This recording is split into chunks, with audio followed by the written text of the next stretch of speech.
I'm a tennis fan and I think Wimbledon tennis is great, but I really object to what they're trying to do to Wimbledon Park. I think this is a great plan. It enables more wealth, more jobs in the area. I think if I went almost anywhere in London and said, by the way, we're thinking of building a massive 8,000-seater stadium in your local park, most people would probably say, no, we want it as it is.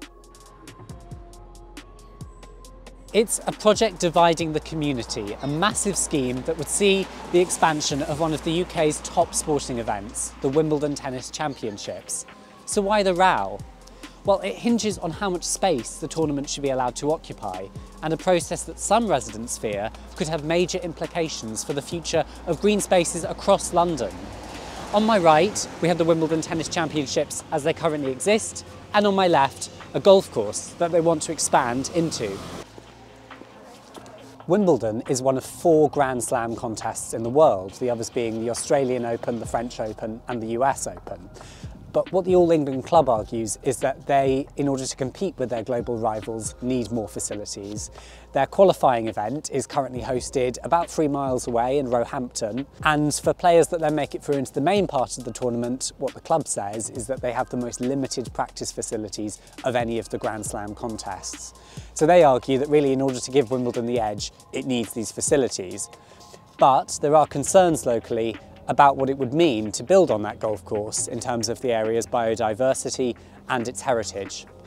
We're on our way to meet a grassroots group of campaigners who have come together to oppose the plan, to ask them what it is exactly that's got them so up in arms. I'm opposed to the application by the All England Lawn Tennis Club because I think it will be detrimental for Wimbledon Park and for local people in terms of its impact on nature and the facilities that are available locally that give people health and well-being opportunities. I'm a tennis fan and I've lived in the area for 28 years and I think Wimbledon tennis is great, but I really object to what they're trying to do to Wimbledon Park.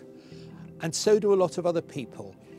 They've lost a lot of trust of the local community over the way this application has been handled. A lot of local people, although they're very proud to have the tennis club on the other side of Church Road, are pretty upset by the idea of an 8,000-seater stadium and lots of practice courts being included here on this side of the road in the park. They like the tennis on that side of the road, but they want the park on this side of the road, especially with this beautiful landscape. The scheme proposed by the All England Club, who run the championships every year, would involve 39 new courts being built across this lake on the golf course over there. It would include an 8,000-seat stadium. Now, at the moment, none of that land is accessible to the general public. Some of the land would be turned into a publicly accessible parkland, and a boardwalk would be created to enable people to walk all the way around Wimbledon Park Lake. I think the idea of it being more accessible is something that local people are somewhat disbelieving about, and also with the expansion onto this side with the 8,000-seater stadium, people are also really worried about the proposal that the practice court should be here rather than over in Roehampton would lead to a need to close Church Road. And so that's a massive worry for local people. I think this is a really bad deal for local residents. The permissive park is a mistake because it means that land can be shut at a moment's notice by the All England Lawn Tennis Club when they want to.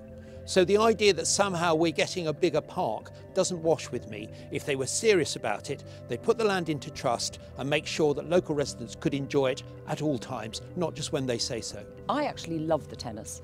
I went twice this year, really enjoy the atmosphere.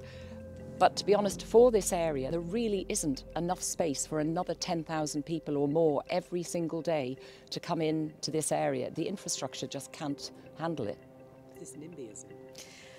You could argue that, but I think if I went almost anywhere in London and said, by the way, we're thinking of building a massive 8,000-seater stadium in your local park, heath, common, open space, most people would probably say, no, we want it as it is.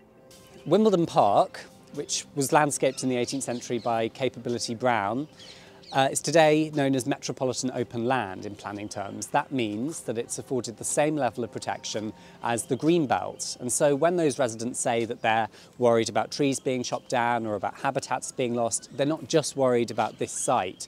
or the golf course that adjoins it. They're worried about the precedent that could be set for similar pieces of land in other parts of London. We are very worried that if the All England Club are allowed to develop Wimbledon Park in the way they suggest, that the other 50 metropolitan open land sites in London are also up for grabs. I think the real problem here is if you look at it in terms of the overall precedent that might be set for the rest of London, there is metropolitan open land here, and we should be trying to protect it because the biodiversity that's here already will be damaged if we go ahead with this building project.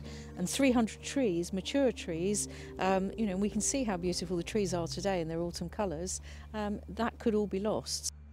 But not everyone is opposed to the plans. Local resident Richard Higgs, whose home overlooks the golf course, spoke out in favour of the proposals at Merton Council's planning committee meeting. We went to pay him a visit. It is a beautiful view. I moved in 2019 predominantly for that view, and I should have probably paid more attention and realised that it wasn't going to be a golf course for much longer. Fortunately, I like tennis, and I think in terms of the outcomes you could have for that land, having green park space and tennis courts and a bit of buildings is overall a super solution. So I think it's really important to have balance, and I totally respect the other side of the coin's argument. This is going to be the best park in South London. It's going to have the largest lake in South London. Nobody's ever been able to walk around this park in at least 100 years. To say that it was, you could go in there was just rubbish, because you weren't allowed unless you're a golfer onto the golf course. My favourite is St James's Park. They got pelicans in 1664, right? They didn't have coffee shops every 500 yards then. So, there's change. I'm a real eco-warrior. That is not biodiverse. That's called a golf course. That's terrible for biodiversity. The All England Tennis Club have brought in the best gardeners, the best people in the field to work out how to make that biodiverse again. I think this is a great plan for the local area because it just allows so many more people to enjoy this facility that are never had.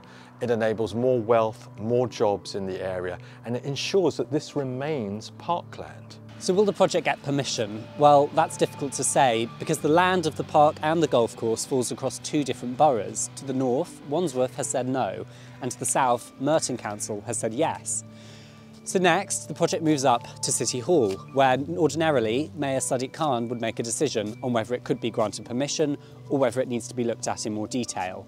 However, 2 years ago, he appeared to express support for the project in a video, so he's recused himself from the process, and it looks more likely that his Deputy for Planning, Jules Pipe, will be the one making the decision on what happens next in the process. But what do you think? Should the project go ahead? Let us know in the comments.